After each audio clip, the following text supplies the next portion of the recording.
अस्सलाम वालेकुम। Tractor top gear मुथेद किसान के सारे दोस्तों दोस्तों अज तुहानूं YTO EMF 604 की थ्रैशर ते परफॉर्मेंस चैक करवावांगे। बड़े दोस्त कह रहे सी जी कमेंटां विच कि सानूं इहदी थ्रैशर ते परफॉर्मेंस चैक करवाओ।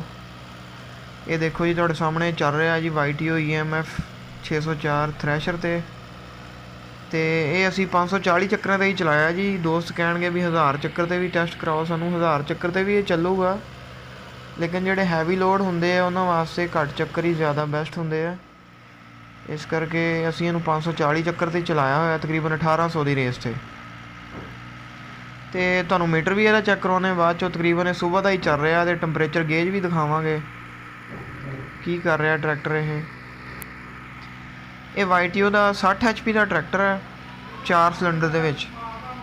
अपने जोड़े लोकल आते हैं MF 360 4x4 वो 3 सिलेंडर के विच है।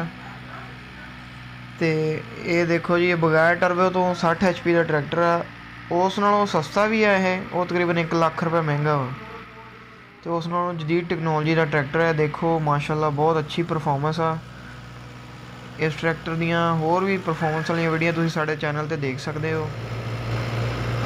ये मीटर आ गए जी, टंपरेचर गेज देख लो तुसीं बिल्कुल नॉर्मल ते है। बाकी RPM गेज भी देख लो जी किन्ने RPM ड्रॉप कर रहा है। जिस टाइम इहदा लांघा लगता उतों भरी लगती है, मजदूर जिस टाइम भरी चढ़ते हैं थ्रैशर किन्ने RPM ड्रॉप करता तुसीं देख सकते हो।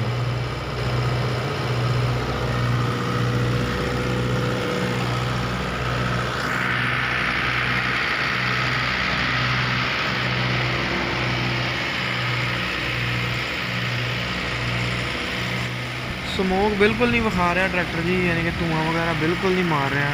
ये देख लो जिस टाइम भरी लगती है किन्नी क आवाज़ बदलता तो किन्ना धुआं मारदा तुसीं देख सकते हो।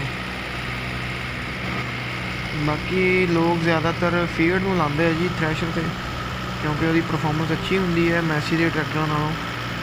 तो YTO भी माशाल्लाह बहुत अच्छी परफॉर्मेंस दे रहा है जी। ये देख लो तुसीं बहुत अच्छा चल रहा फिलहाल। तो जिन्हें भी असी इंप्लीमेंट इसका टेस्ट किया वीडियो भी साढ़े चैनल पर पई है। बहुत अच्छी परफॉर्मेंस दी है जी इस ट्रैक्टर ने 60 HP का ट्रैक्टर होने के बावजूद।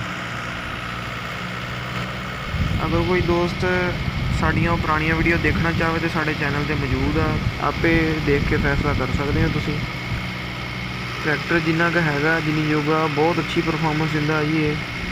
अगर अपने लोकल 60 HP ना ही कंपेयर किया जाए तो उन्होंने कई हिस्से बाहर है ट्रैक्टर जी। ठीक है दोस्तों, मिलते हैं जी अगली वीडियो। अल्लाह हाफिज़।